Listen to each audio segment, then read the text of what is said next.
dan muncul di pojokan tembok sosok besar.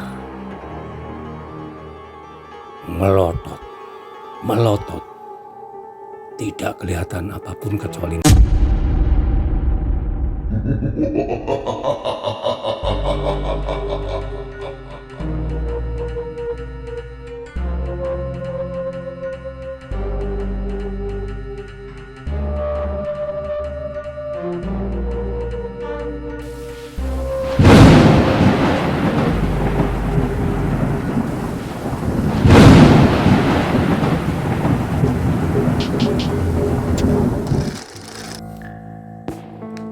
Kisah ini terjadi ketika selulus dari SMA.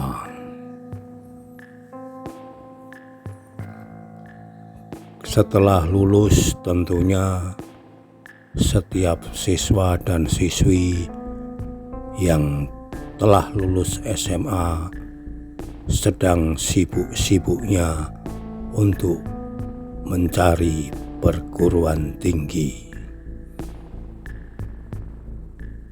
Demikian juga dengan aku.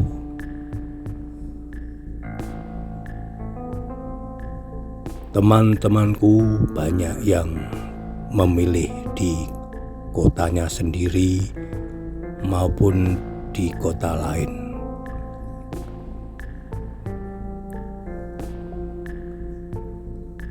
Aku kepingin dan ingin untuk meneruskan kuliah di Universitas Sudirman Purwokerto.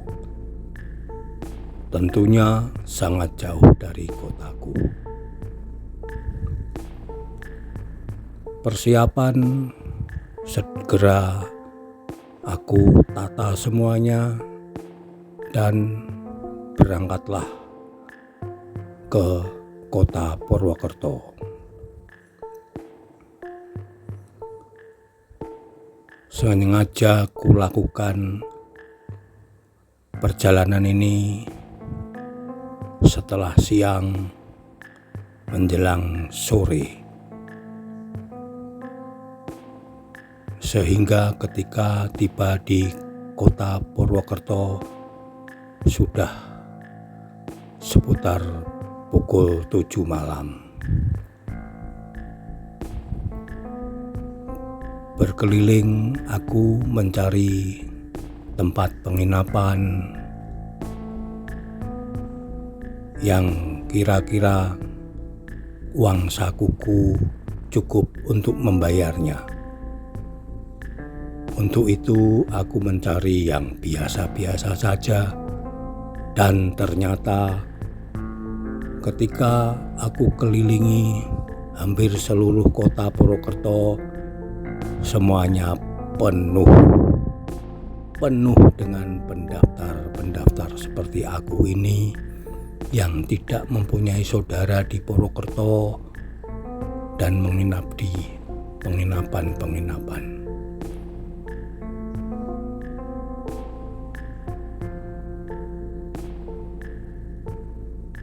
Akhirnya aku dapatkan sebuah penginapan di mana ketika aku menanyakan kepada petugasnya, beliaunya berkata, "Mas,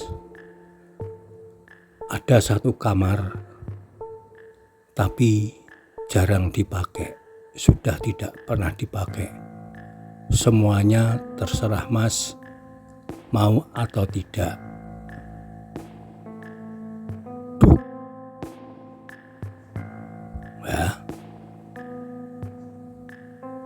Kamar kosong nggak pernah dipakai, padahal ini tempat penginapan. Namun karena aku sendiri sudah keliling capek, bahkan aku telusuri hotel-hotel ataupun penginapan di atas di seputar Batu Raden pun yang jauh dari Universitas Sudirman sudah penuh juga. Akhirnya aku turun dan dapatkanlah sebuah penginapan ini. Tentunya penginapan ini tidak akan aku sebutkan namanya. Karena sudah capek dan pikirku kan hanya untuk nginep saja. Ngapain tidak, daripada aku mau tidur di mana. Akhirnya aku setujui. Ya mas, nggak apa-apa mas, kataku saat itu. Baiklah, sebentar saya bersihkan. Petugas minta izin untuk membersihkan sebentar dan aku disuruh duduk di ruang tunggu sambil disodorkan air putih.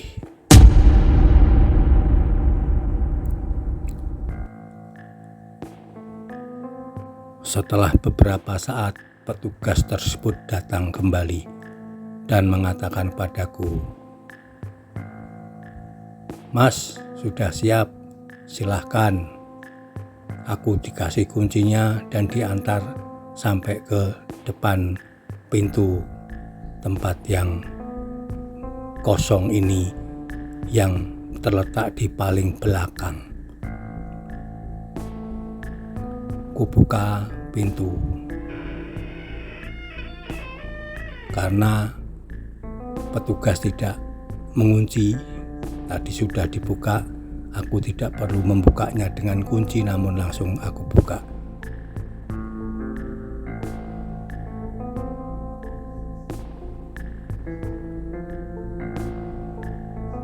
Tidak ada kamar mandi di dalamnya. Petugasnya mengatakan kalau ke kamar mandi ada itu mas yang di luar. Ya sudah. Ya mas, nggak apa-apa. Demikian tadi aku ucapkan. Kuletakkan tasku dan kulepas celana panjangku dengan memakai celana pendek serta berganti kaos. Terasa capek sekali malam ini aku.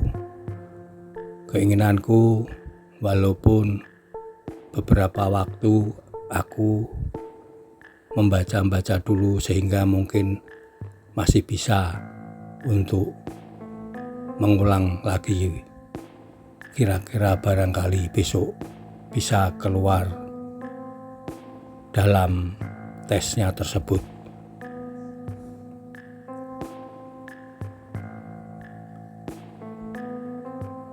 Kebiasaanku ketika belajar adalah tidak dengan duduk di meja belajar, terbiasa dengan di tempat tidur dan bersandar di tembok, dan bila capek kadang melorot sambil tiduran. Ku coba untuk membaca buku-buku pelajaran yang sekiranya besok bisa keluar. Jam sudah menunjukkan pukul 1 malam.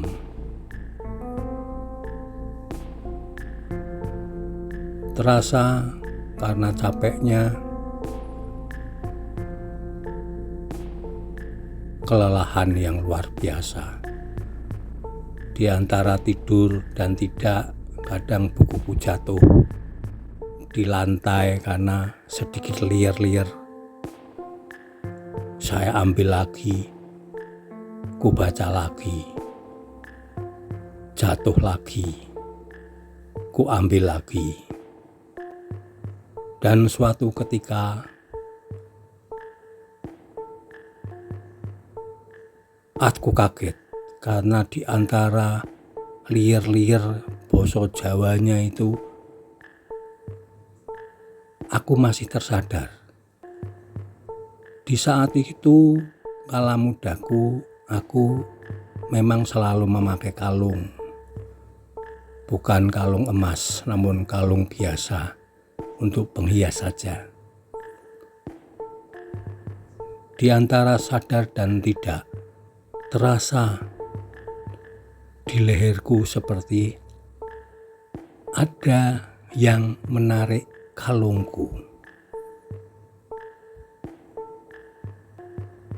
Aku sadar, ku coba untuk membuka mata. Tidak terjadi apa-apa. Mungkin aku tadi mimpi. Akhirnya aku baca lagi buku pelajaran itu. Di antara ngantuk dan tidak, terasa sekali kalungku ditarik. Kali ini agak cukup terasa. Dan ketika itu, ku cubit tanganku sendiri. Ini benar-benar atau tidak? Suasana begitu mencekam.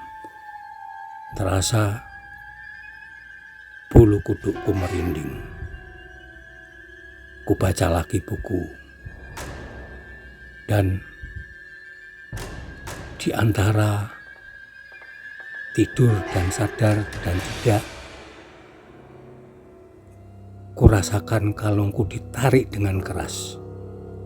Sadar ini aku sadar. Akhirnya aku bangun.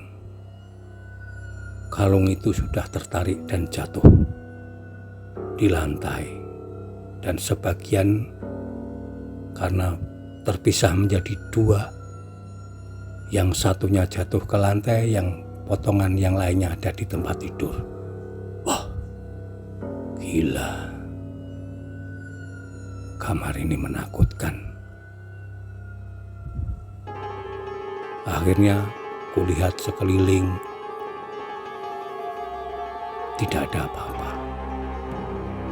Namun benar-benar suasana ini menjadikan benar-benar horor. Tidak ada terdengar suara apapun. Seperti diketahui di Purwokerto itu bila malam jalan raya pun juga sepi. Dan ini mendapat tempat yang jalan yang kelas 3 yang lebih kecil lagi. Tidak ada suara apapun. Saya lihat tidak ada, tapi kalungku tergeletak. Ku ambil. Ketika aku ambil kalung yang di tempat tidur, dapat aku ambil. Tapi ketika aku ambil potongan yang ada di lantai, dari tempat tidurku, tanganku meraih, tanganku ditarik dari bawah kolong tempat tidur. Aku terjatuh.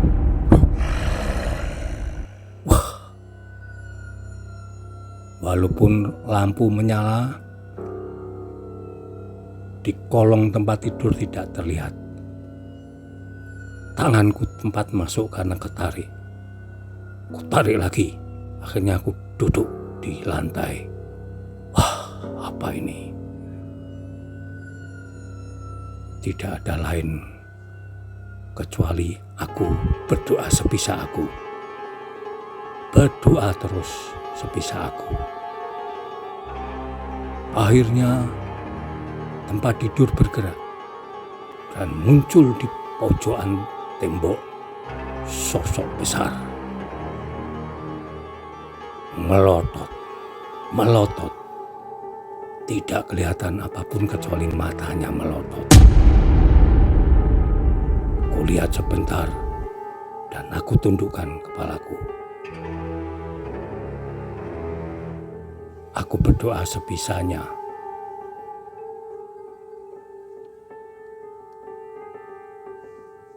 Jam menunjukkan pukul 2:15.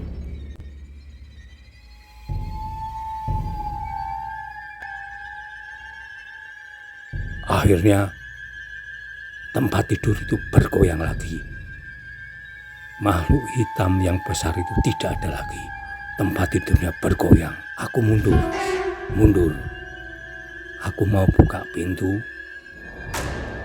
Juga sepertinya aku juga mempunyai rasa malu juga ke yang di luar. Toh kalau keluar pun harus berjalan beberapa saat ke depan. Karena ini kamar paling belakang. Kuputuskan untuk aku tetap berada di kamar.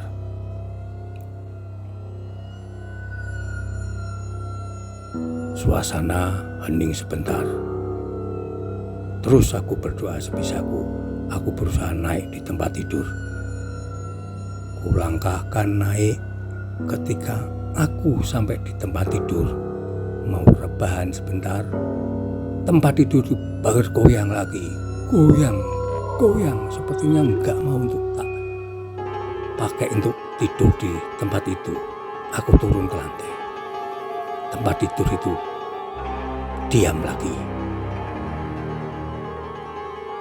Setelah diam, makhluk besar itu muncul lagi di pojokan, melotot. Kulihat, namun aku akhirnya juga tertunduk. Baca doa sebisanya.